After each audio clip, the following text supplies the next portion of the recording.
మీ అన్నయ్య business trip మీద బ్యాంకాక అబ్బే ఆ ఊరు కాదన్నా, ఓపిక ఉండదు వదిన. మనిషిలో ఆఫీస్ కోసం అని చెప్పి ట్రిప్ మీద ట్రిప్ వేసి మనిషి నీరసించిపోయాడు వదిన.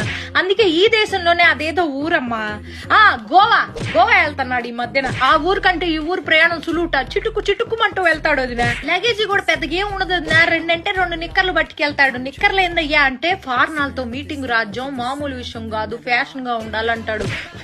ఫ్యాషన్ అని అల్లాడిపోతా ఉంటాడు మనిషి. ఆ ఊరు వెళ్ళేటప్పటికి ఒక్కసారి కూడా ఫోన్ కాల్ అవుతుంది నా, ఎప్పుడు చూసినా స్విచ్ ఆఫ్ అని వస్తుంది. ఏందండి స్విచ్ ఆఫ్ అంటే, రాజ్యం నేను చాలా లోతెట్టు ప్రాంతాల్లో ఉంటా, నాకు ఫోన్ చేయడానికి ప్రయత్నించబాక, మీకోసమేగా ఇదంతా అంటాడు. ఎప్పుడైనా ఫోన్ సిగ్నల్ దొరికి ఏం చేస్తానా అయ్యా అంటే, మందు వేసుకుంటున్నా రాజ్యం అంటాడు.